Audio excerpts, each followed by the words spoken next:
10,000 வேணுமா 5,000 வேணுமா கவலைப்படாதீங்க, இந்த மொபைல் ஆப்பை டவுன்லோட் பண்ணுங்க, உடனே உங்களுக்கு காசு கிடைச்சிரும் அப்படின்ற மாதிரி டவுன்லோட் பண்ணி இப்போ இருக்கிற இளைய தலைமுறைகள் வந்து அந்த லோன்ஸில் நீங்கள் போறீங்க. ஏன்னா ஒன்ஸ் நீங்கள் வந்து ஒரு டிவி வாங்கிட்டீங்க அப்படின்னா அடுத்த ஒரு 2 வருஷத்துல அதே டிவி நீங்கள் மாற்றுற மாதிரியோ இல்லை வாஷிங் மிஷின் ஃப்ரிட்ஜை மாற்றுறது மாதிரியோ உங்களுக்கு அந்த சூழ்நிலையை உருவாக்கி திருப்பி உங்களை லோன் எடுக்க வைப்பாங்க. முன்னாடி வந்து நீங்கள் ஒரு ஸ்ப்ளெண்டர் பைக் வாங்குறீங்கன்னா ஒரு 60,000 ரூபாய்க்கு நீங்கள் வாங்குறீங்கன்னா ஒரு 5 வருஷம் ஓட்டினதுக்கு அப்புறமும் அது ஒரு 40,000 ரூபாய்க்கு விற்க முடியும். இன்னைக்கு அப்படி இல்லை, நீங்கள் 1.25 லட்ச ரூபாய்க்கு பைக் வாங்கினாலும் 3 வருஷத்துல வந்து பார்த்தீங்கன்னா அது ஒரு 90,000க்கோ இல்லாட்டி ஒரு 80,000க்கோ கிட்டத்தட்ட ஒரு 40% 50% டிப்ரிஷியேட்லாம் நீங்கள் விற்பீங்க. நீங்கள் முதல்ல ஒரு வீடு வாங்க போறீங்கன்னா தயவு செஞ்சு ஹோம் லோன் போங்க. ஏன்னா பிகாஸ் இன்ட்ரெஸ்ட் ரேட் கம்மி தான், 8.5% தான். உங்களோட ஹவுஸ் ஹோல்டில் இருக்கக்கூடிய டெட்ஸ்ன்றது வந்து நீங்கள் less than 30% உங்களோட டோட்டல் வருமானத்தில் கொண்டு வந்தீங்க அப்படின்னா ஹவுஸ் ஹோல்டில் போய் நீங்கள் அந்த ட்ராப்பில் போய் மாட்ட வேண்டிய அவசியம் இருக்காது.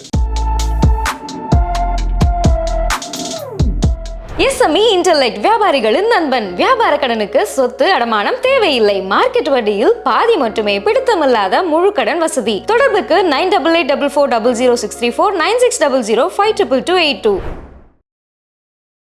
வெல்த் கேஃபே நேயர்களுக்கு வணக்கம். நம்ம இதுக்கு முன்னாடி வீடியோவில் வந்து பிஸ்னஸ் டேட் பார்த்துருப்போம். அதுக்கு முன்னாடி வீடியோவில் வந்து கம்ப்ளீட்டாக அந்த வேர்ல்டை பற்றி பேசியிருப்போம். அது கம்ப்ளீட்டாக வேர்ல்டில் என்ன டேட் இருக்குன்னு பேசியிருப்போம். இன்றைக்கி வீடியோவில் வந்து ஹவுஸ் ஹோல்ட் டேட்ஸ் இதை பற்றி தான் பேச போகிறோம். ஏற்கனவே சொன்ன டேட்டா படி $59 trillion வந்து நம்ம கடனில் இருக்கோம் உலக லெவலில். இது எந்தெந்த லோன்ஸ்லாம் சேரும் அப்படின்னா நம்ம வாங்குற கார் லோன், நம்ம வாங்குற ஹவுஸ் லோன், தென் வந்து நம்ம வாங்குற பர்சனல் லோன், நம்ம வாங்குற கிரெடிட் கார்டு லோன்ஸ், நம்ம வாங்குற கன்சியூமர் லோன்ஸ், அது 2 வீலர் லோனாக இருக்கலாம், இல்லாட்டி நீங்கள் கேஜெட்ஸ் வாங்குறீங்க, அப்ளைன்சஸ் வாங்குறீங்க, அந்த லோன்ஸா இருக்கலாம். இது கம்ப்ளீட்டா $59 trillion வந்து இந்த உலகம் ஃபுல்லா நம்ம வாங்கி வச்சிருக்கோம். சோ இதுல வந்து டாப் 8 மிஸ்டேக்ஸ் என்ன நம்ம பண்றோம் அப்படின்றத நம்ம பார்க்க போறோம். அதுக்கப்புறம் நம்ம சொல்யூஷன்ஸ் பார்க்கலாம். நம்பர் 1 மிஸ்டேக் வந்து பாத்தீங்கன்னா இப்போ ரீசெண்ட் டேஸ்ல 10,000 வேணுமா 5,000 வேணுமா கவலைப்படாதீங்க, இந்த மொபைல் ஆப்பை டவுன்லோட் பண்ணுங்க, உடனே உங்களுக்கு காசு கிடைச்சிரும் அப்படின்ற மாதிரி டவுன்லோட் பண்ணி இப்போ இருக்கிற இளைய தலைமுறைகள் வந்து அந்த லோன்ஸ்ல நீங்க போறீங்க. முக்கியமா கவனிக்க வேண்டியது கிட்டத்தட்ட அவன் வந்து 48% இருந்து 60% வரைக்கும் சார்ஜ் பண்றான். வட்டி கணக்குன்னு பார்த்தோம்னா பைசா கணக்கு சொல்லுவாங்க பாத்தீங்களா,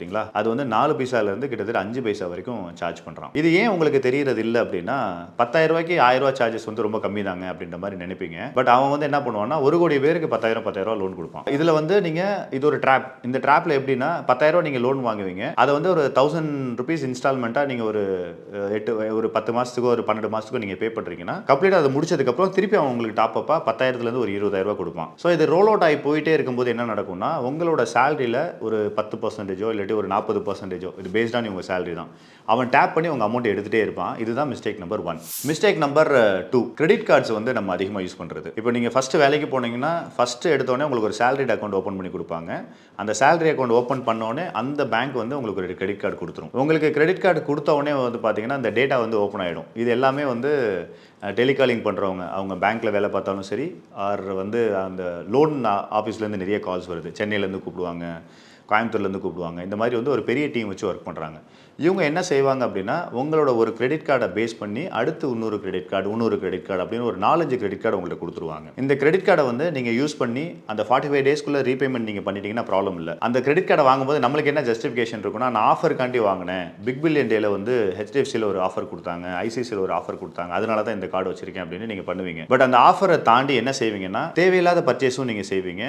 சில டைமில் வந்து பார்த்தீங்கன்னா உங்களோட வருமானத்துக்கு மீறி உங்களோட கடன் ஜாஸ்தியாகும் போது மினிமம் பேமெண்ட் கட்டி அதில் நீங்கள் மாட்டிக்குவீங்க. அதில் நீங்கள் கட்டக்கூடிய வட்டி விகிதம் எவ்வளோனா 36%. இது வந்து 3 வட்டி. இதுதான் மிஸ்டேக் நம்பர் 2. மிஸ்டேக் நம்பர் 3 வந்து பார்த்தீங்கன்னா கன்சிஸ்டண்ட்டாக கன்சியூமர் லோன்ஸ் வந்து வாங்குறது. அதில் உங்களுக்கு ஜீரோ காஸ்ட் இஎம்ஐன்னு சொல்லுவாங்க. முன்னாடி எப்படி இருந்தால் ஜீரோ காஸ்ட் இஎம்ஐ இருந்தது, இப்போ தான் நோ காஸ்ட் இஎம்ஐ சொல்கிறாங்க. இவங்க என்ன செய்வாங்க அப்படின்னா உங்களுக்கு ப்ராடக்ட்டை வந்து அதே ரேட்டில் கொடுத்துருவாங்க. 8 மாதத்துலேருந்து 9 மாதம் 10 மாதத்தில் நீங்கள் ரீபேமெண்ட் பண்ணலாம். ஆனால் நீங்கள் அந்த ப்ராடக்ட்டை வாங்கும்போது உங்கள் ப்ராசஸிங் ஃபீ ஒன்று 2,000 3,000 உங்கள்கிட்ட வாங்குவாங்க. அதுதான் உங்களுக்கு உண்டான பேசிக்கான லாபம். இது போக உங்களோட ரீபேமெண்ட் எப்படி இருக்கு, உங்களோட சேலரி எவ்வளோ இருக்கு, உங்களோட டேட்டா வந்து கம்ப்ளீட்டாக எடுக்கிறது தான் இதோட பெரிய ட்ராப்பு. இதில் என்ன செய்வாங்க அப்படின்னா ஒன்ஸ் நீங்கள் வந்து ஒரு டிவி வாங்கிட்டீங்க அப்படின்னா அடுத்த ஒரு 2 வருஷத்துல அதே டிவி நீங்கள் மாற்றுற மாதிரியோ இல்லை வாஷிங் மிஷின் ஃப்ரிட்ஜை மாற்றுறது மாதிரியோ உங்களுக்கு அந்த சூழ்நிலையை உருவாக்கி திருப்பி உங்களை லோன் எடுக்க வைப்பாங்க. உங்களோட ரீபேமெண்ட் ட்ராக்கை பேஸ் பண்ணி அடுத்து உங்களுக்கு கிரெடிட் கார்டோ பர்சனலோ அந்த மாதிரி ஆஃபர்ஸ் கொடுக்க ஆரம்பிச்சிருவாங்க. நான் நிறைய பேரை பார்த்துருக்கேன், ஒரு 10,000 ரூபா தானே ஃபோனு, ஒரு 20,000 ரூபா தானே டிவி அப்படின்னு வாங்குவாங்க. ஆனால் நம்ம டேட்டாவை கம்ப்ளீட்டாக ட்ராக் பண்ணிட்டு இருப்போம். நீங்கள் எங்கெங்கெல்லாம் லோன் வாங்குறீங்க, உங்கள் சிபில் ஸ்கோர் எப்படி இருக்குது, உங்கள் சேலரி வந்து வருஷத்துக்கு எவ்வளோ க்ரோ ஆகுது அப்படின்றத பொறுத்து நீங்கள் எந்த டைமில் கூப்பிட்டா இந்த லோனுக்கு வந்து நீங்கள் அக்செப்ட் பண்ணுவீங்க மாட்டீங்க அப்படின்ற கம்ப்ளீட் ஸ்டாட்ஸ் வந்து பேக்ரவுண்டில் ஒர்க் பண்ணி உங்களை கம்ப்ளீட்டாக லோன் வழியில் சிக்க வச்சிருவான். இதுதான் மிஸ்டேக் நம்பர் 3.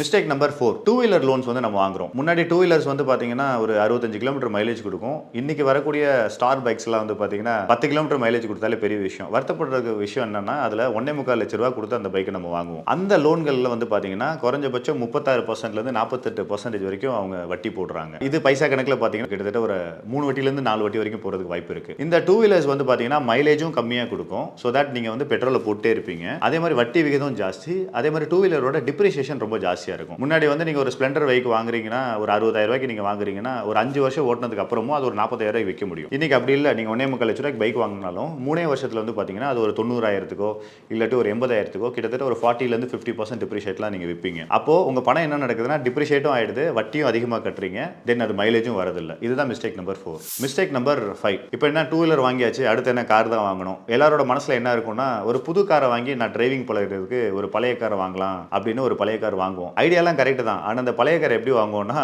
லோனில் வாங்குவோம். நீங்கள் யூஸ்டு கார் லோன் போகிறீங்க அப்படின்னா உங்களோட வட்டி விகிதம் மினிமம் 14% இன்ட்ரெஸ்ட் ரேட் நீங்கள் பே பண்ணுவீங்க. அப்போ என்ன நடக்கும் அப்படின்னா ஏற்கனவே நீங்கள் செகண்ட் ஓனராக தான் ஒரு வண்டியை வாங்கியிருக்கீங்க, அதை நீங்கள் ஹையஸ்ட் 14% இன்ட்ரெஸ்ட் ரேட்டில் கொடுத்து நீங்கள் பே பண்ணுவீங்க. ஒரு 2 வருஷம் 3 வருஷம் பழகினதுக்கப்புறம் நீங்கள் புது வண்டிக்கு போகும்போது அவன் வாங்குறாங்கல்ல, உங்கள் வண்டியை விற்றா ஒருத்தர் வாங்குவாங்கல்ல, அவங்க வந்து தேர்ட் ஓனர் ஆகிடுவாங்க. ஸோ ஒரு புது வண்டியை விற்கிற காட்டிலும் ஒரு யூஸ்டு வண்டியை நான் வந்து ஒரு தேர்ட் ஓனருக்கு விற்கும்போது கிட்டத்தட்ட 70% டிப்ரிசியேஷன் இருக்கும் உங்களோட வெஹிக்கிளில். அது மட்டும் இல்லாமல் இந்த வெஹிக்கிளுக்கு கிட்டத்தட்ட நீங்கள் வந்து 14% இன்ட்ரெஸ்ட் கட்டியிருப்பீங்க. இதுதான் மிஸ்டேக் நம்பர் 5. மிஸ்டேக் நம்பர் 6, இந்த மிஸ்டேக்ஸ் வந்து பார்த்தீங்கன்னா இப்போ ரீசெண்ட் டேஸில் நம்ம பார்க்குறோம். இப்போ யூஸ்டு கார் வந்து நீங்கள் வாங்கிட்டீங்க, அந்த யூஸ்டு கார் ரீபேமெண்ட் இப்போ உதாரணத்துக்கு ஒரு 3 வருஷத்துக்கு ரீபேமெண்ட் இருக்குது அப்படின்னா நீங்கள் ஒரு 1.5 வருஷம் நீங்கள் வந்து ஒரு 18 மாதம் இஎம்ஐ கட்டிட்டீங்கன்னா யார் உங்களுக்கு லோன் கொடுத்தானோ அவனே உங்களுக்கு கூப்பிட்டு பேசுவான். சார் உங்கள் ரீபேமெண்ட் வேல்யூ வந்து ரொம்ப நல்லா பண்ணியிருக்கீங்க, எங்கள் பேங்க்ல இருந்து உங்களுக்கு வந்து ஒரு pre approved top up loan கொடுக்குறோம் அப்படின்னு சொல்லுவான். அந்த வேல்யூ எப்படி இருக்கும்னா 1.5 வருஷத்துக்கு அப்புறம் உங்களோட காரோட மதிப்பு 3 லட்சமே வச்சுக்கோங்களேன், உங்களோட அவுட்ஸ்டாண்டிங் பிரின்சிபல் ஒரு 2 லட்சம் இருக்குன்னு வச்சுக்கோங்க. பட் அவன் கொடுக்குற எவ்வளோ கொடுப்பான்னா ஒரு 3 லட்சம் எக்ஸ்ட்ரா கொடுப்பான். அப்போது உங்கள் காரோட மதிப்பு 3 லட்சம், அவுட்ஸ்டாண்டிங் பிரின்சிபல் 2 லட்சம் இருக்குது, அவன் 3 லட்சம் கொடுக்குறான்னா உங்களோட அவுட்ஸ்டாண்டிங் லோன்றது வந்து 5 லட்சம் ஆகிடும். அப்போ நீங்கள் என்ன நினைப்பீங்க அப்படின்னா என் கார் மதிப்பே வந்து 2 லட்சம் மீன்ஸ் 3 லட்சம் தான் இருக்குது, பட் என் காரோட மதிப்பை காட்டிலும் ஒருத்தர் காசு கொடுக்குறான் அப்படின்னு நினச்சி அதை நீங்கள் பேமெண்ட் பண்ண ஆரம்பிப்பீங்க. அவங்க மார்க்கெட் பண்ணுறதும் அப்படி தான் பண்ணுவாங்க. பட் என்ன இதில் இருக்க ஹிடன் திங்ஸ் அப்படின்னா டாப் அப் லோன் கொடுத்தா பார்த்தீங்களா அது 18% இன்ட்ரெஸ்ட். அது ஒன்றும் இல்லை, அது உங்களோட பர்சனல் லோன் தான்.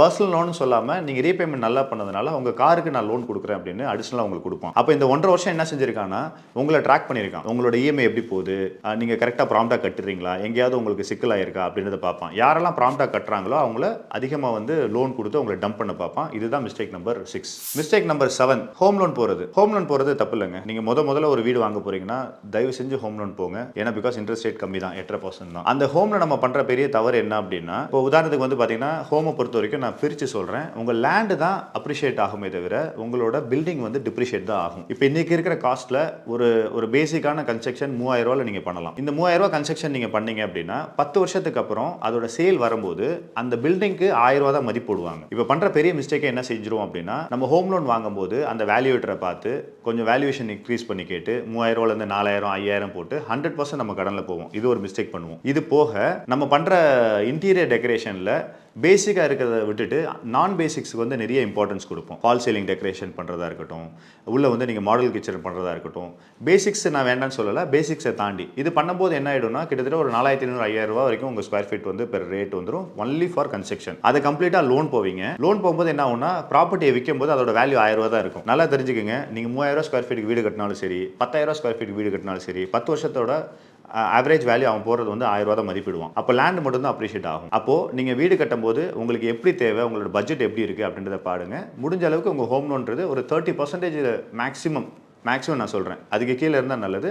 அந்த இஎம்ஐஸ் இருக்கிறவருக்கு போகிறதா பெட்டர். முக்கியமாக இதில் பின்குறிப்பு என்ன அப்படின்னா செகண்ட் வீடு வாங்கும்போது ஹோம் லோன் வாங்கி போகாதீங்க. பிகாஸ் ஏன்னா நீங்கள் செகண்ட் வீடு வாங்குறது வந்து நீங்கள் சுயமாக உங்கள் அப்பா அம்மாக்கோ இல்லை மாமியார் மாமனாருக்கோ கொடுக்குறீங்கன்னா பிரச்சனை கிடையாது. அதை நீங்கள் ரெண்டல் பேஸ் பண்ணி போகிறீங்க அப்படின்னா அதை விட முட்டாள்தனம் வேறு எதுவுமே கிடையாது. என்ன அப்படின்னா 8% நீங்கள் லோன் வந்து வாங்கி வீடை கட்டி வச்சிருப்பீங்க. ஆனால் அதோட ரிட்டர்ன்ஸ் வந்து பார்த்தீங்கன்னா 1.5% தான் வரும். அதுக்கு நான் கணக்கு சொல்கிறேன். 1 கோடி ரூபாய் இப்போ ப்ராப்பர்ட்டி நீங்கள் வாங்குறீங்கன்னா சராசரியாக வந்து அதோட ரிட்டர்ன்ஸ் வந்து பார்த்தீங்கன்னா 25000 வச்சுக்கலாம் ஒரு அப்ராக்சிமேட்டாக. அப்படி வச்சுட்டிங்கன்னா ஒரு வருஷத்துக்கு வந்து 3% தான் அதோட ரிட்டர்ன்ஸ். அந்த வீட்டில் இருக்கக்கூடிய வரக்கூடிய ரிட்டர்ன்ஸ். அந்த ரிட்டர்ன்ஸ்க்கு டேக்ஸ் இருக்குது. நீங்கள் 10 லட்ச ரூபா வருமான வரிக்கு மேலே இருக்கீங்க அப்படின்னா 30% நீங்கள் டேக்ஸ் கட்டணும். அப்போ வரக்கூடிய 3% இன்ட்ரெஸ்ட்டில் ஒரு 1%ன்றது இன்கம் டேக்ஸ்க்கு போயிடும். இது போக ப்ராப்பர்ட்டி டேக்ஸ் கட்டுவீங்க, அந்த கார்பரேஷன் டேக்ஸ் கட்டுறீங்களா அந்த டேக்ஸ் சொல்கிறேன், ப்ராப்பர்ட்டி டேக்ஸ் கட்டுவீங்க, ட்ரைனேஜ் டேக்ஸ் கட்டுவீங்க, வாட்டர் டேக்ஸ் கட்டுவீங்க, வேஸ்டேஜ் டேக்ஸ் கட்டுவீங்க. இது ஒரு 0.5% ஒரு வருஷத்துக்கு போயிடும். இது போச்சுன்னா 1.5% தான் அதோட ரிட்டர்ன்ஸ் இருக்கும். நீங்கள் வாங்கி எவ்வளோக்கு நீங்கள் லோன் கட்டியிருக்கீங்க? 8.5% கட்டியிருக்கீங்க. வர ரெவன்யூவில் 1.5% வருது. அப்போ இங்கே என்ன உங்களுக்கு லாபம்னா அந்த லேண்ட் அப்ரிஷியேட் ஆனால் மட்டும்தான். ஆனால் வருத்தப்படக்கூடிய விஷயம் என்னன்னா லேண்டோட காஸ்ட் வந்து பார்த்தீங்கன்னா டோட்டல் பில்டிங்கில் கிட்டத்தட்ட ஒரு 30% தான் இருக்கும். மிச்சம் 70% நீங்கள் பில்டிங்கில் போட்டிருப்பீங்க.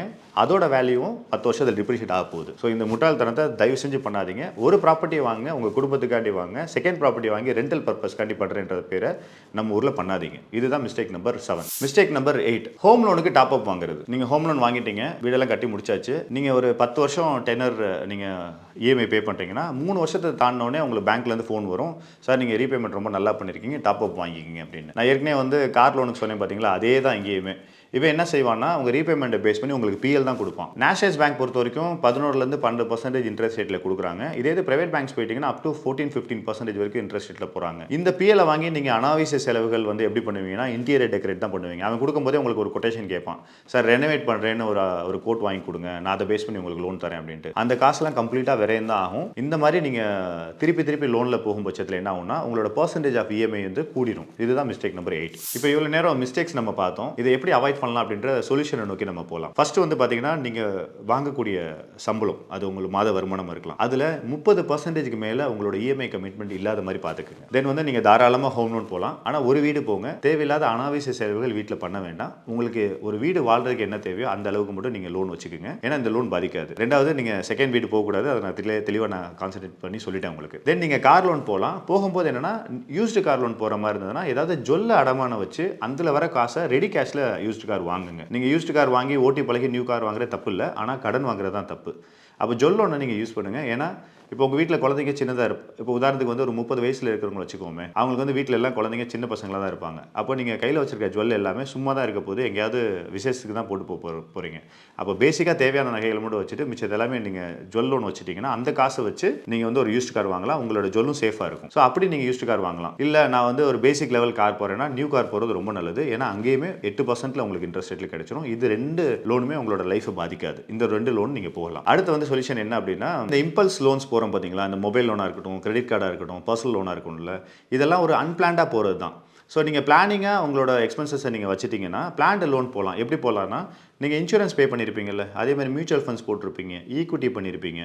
இப்போ இதோட அன்றைக்கி இருக்கிற இப்போ இன்சூரன்ஸ் பொறுத்த வரைக்கும் சரண்டர் வேல்யூ, மியூச்சுவல் ஃபண்டு இருக்கிற வரைக்கும் அதோட கரண்ட் வேல்யூ, அதே மாதிரி எஃப்டி, இது எது இருந்தாலுமே இதை க்ளோஸ் பண்ணாமல் இதை பிளெட்ஜ் பண்ணி நீங்கள் வந்து லோன் வாங்கலாம். அதுக்கு இன்ட்ரெஸ்ட் ரேட் 9% தான்.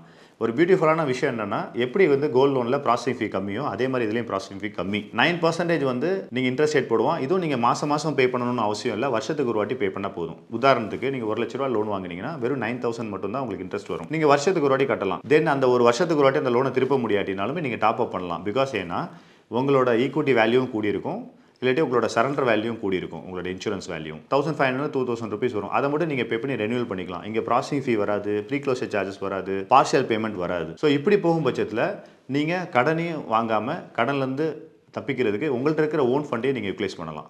இதெல்லாம் சொல்யூஷன்ஸ். இதெல்லாம் நீங்கள் பண்ணும் பட்சத்தில் என்ன ஆகும்னா உங்களோட ஹவுஸ் ஹோல்டில் இருக்கக்கூடிய டெட்ஸுன்றது வந்து நீங்கள் லெஸ் தென் 30% உங்களோட டோட்டல் வருமானத்தில் கொண்டு வந்தீங்க அப்படின்னா ஹவுஸ் ஹோல்டில் போய் நீங்கள் அந்த ட்ராப்பில் போய் மாட்ட வேண்டிய அவசியம் இருக்காது. ஸோ இப்படி நீங்களும் பண்ணுங்கள். இதே மாதிரி ஒரு ப்ராப்பரான பிளானிங் படி எல்லாம் பண்ணும் பட்சத்தில் உலகத்தில் இருக்கக்கூடிய ஹவுஸ் ஹோல்டு டெட்ஸுன்றது $59 trillion இருந்து கண்டிப்பான முறையில் குறையும். டெஃபினெட்லி கடன் குறைஞ்சின்னா என்ன ஆகும்னா காசு மிச்சமாகும். அந்த காசு மிச்சமாகிறத ப்ராப்பரான இன்வெஸ்ட்மெண்ட் பிளானை உங்களுக்கு எது தேவைன்னு சூஸ் பண்ணி நீங்கள் பண்ணும் பட்சத்தில் உங்கள் வெல்த் கிரியேட் ஆகும். ஸோ இந்த ப்ராசஸை நீங்கள் ஃபாலோ பண்ணுறதுக்கு எங்களோட வாழ்த்துக்கள். நீங்கள் அடுத்தடுத்த வீடியோ எங்களோட டீட்டெயில்ஸை நீங்கள் பார்க்கலாம். ஃபியூச்சரில் ஏதாவது உங்களுக்கு வந்து டீட்டெயில்ஸ் வேணும்னா நீங்கள் கமெண்ட் பாக்ஸில் போடுங்க. நெக்ஸ்ட் வீடியோவில் மீட் பண்ணுவோம். தேங்க்யூ. இந்த வீடியோ உங்களுக்கு பிடிச்சிருந்தா லைக் பண்ணுங்க, ஷேர் பண்ணுங்க, கமெண்ட் பண்ணுங்க. மறக்காம வெல்த் கஃபே தமிழ் சேனலை சப்ஸ்கிரைப் பண்ணிட்டு பெல் பட்டனை கிளிக் பண்ணுங்க.